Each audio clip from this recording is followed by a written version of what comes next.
ဒီရက်ပိုင်း YouTube ပေါ်က short video တွေရဲ့ view တွေကဘာအကြောင်းပြချက်မှမရှိဘဲနဲ့လုံးဝရပ်တန့်သွားခဲ့ပါတယ်ကြည့်ရှုသူတုံညကနန်းနီးပါငြိမ်သက်နေတာတလနီးပါလောက်ဖြစ်လာတော့စိတ်ဓာတ်တွေကကျလာတယ်အကိုရတန်ရဲ့ပြောင်းလဲမှုတွေနောက်ကိုလည်းအမိမလိုက်နိုင်တော့ဘူး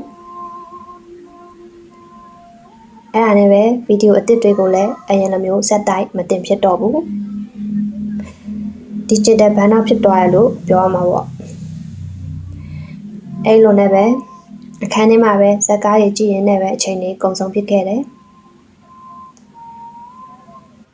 အပြင်မသွားဖြစ်ခဲ့တာ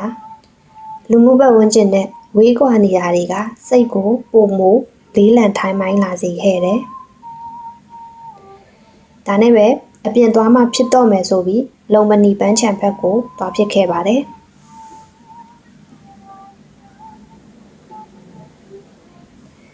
ဘန်ကောက်ရဲ့ရှုပ်ထွေးလာတဲ့အဆောက်အအုံတွေနဲ့ကားတန်တွေကြားထဲကနေထွက်ခွာလာပြီးတော့လုံမနီပန်းချံထဲကိုလမ်းဝင်လိုက်တာနဲ့စူညံတန်တွေကတိတ်ဆိတ်သွားပြီးတော့စိတ်လန်းဆိုပြေတဲ့တစ်ပင်ကြီးရဲ့အရေးအာဝါဒကိုစတင်ခံစားလာရပါတယ်ပန်းချံထဲမှာညနေခင်းအချိန်ဟာတကယ်ကိုအသက်ဝင်ဆုံးအချိန်တစ်ခုပါနေအောင်ချီနွေးနွေးလေးက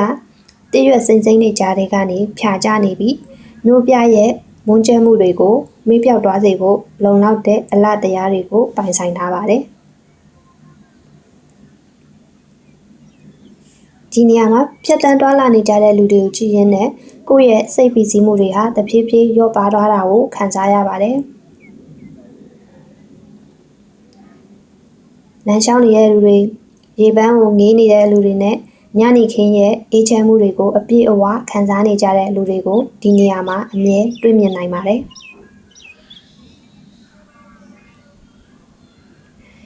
ညနေဘက်ဆိုရင်လူငယ်လူလက်ပိုင်းတွေကစလို့အရွယ်ဆုံးလူတန်းစားဆုံးဟာနှစ်ချက်လေးတွေတက်ပြီးတော့ကိုယ်ပိုင်ကဘာလေးတွေထဲမှာလမ်းလျှောက်နေကြတာပြေးနေကြတာကိုတွေ့ရမှာပါကျန်းမာရေးဆိုင်ရာလေ့လာမှုတွေအရကိုယ်လက်လှုပ်ရှားမှုပြုလုပ်ခြင်းဟာစိတ်ဖိစီးမှုတွေကိုဖြစ်စေတဲ့ဟော်မုန်းတွေကိုလျော့ကျစေပြီးတော့စိတ်ပျော်ရွှင်မှုကိုပေးစွမ်းနိုင်တဲ့အန်ဒိုဖင်ဟော်မုန်းတွေကိုထွက်ရှိစေတယ်လို့ဆိုပါတယ်ဒီနေ့ခေတ်လူသားအလုံးဟာအလုပ်တွေကိန်းဂဏန်းတွေလူမှုကွန်ရက်ပေါ်ကသတင်းအချက်အလက်တွေကြားထဲမှာစိတ်ပိုင်းဆိုင်ရာပင်ပန်းနွမ်းနယ်မှုတွေကိုအလူးအလဲခံစားရတတ်ပါတယ်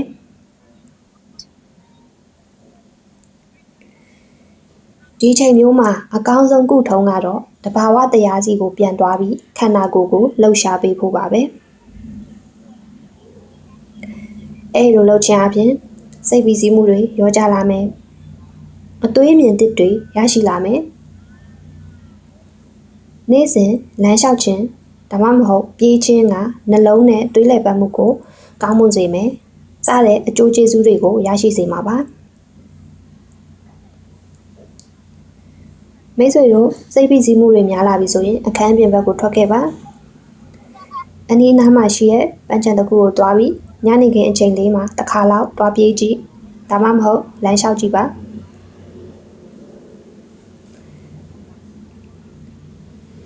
ပန်းချံထဲမှာတဘာဝတရားရဲ့အလားတရားတွေကိုငြိမ်မော်ရင်အားကစားလုပ်နေကြတဲ့လူတွေရဲ့တက်ကြွတဲ့စိတ်ဆွမ်းအင်တွေကိုကူးစက်ခံယူရင်းနဲ့မိတ်ဆွေတို့ရဲ့စိတ်အာရုံတွေဟာအရင်ကထက်ပုံမကြည်လင်လန်းဆန်းလာပါလိမ့်မယ်တခါတရံမှာဘဝရဲ့အဖြေတွေကိုရှာမတွေ့တဲ့အခါခဏလောက်ရပ်နာပြီးလမ်းထွက်လျှောက်လိုက်တာဟာလည်းအကောင်းဆုံးတော့အနားယူခြင်းပါပဲ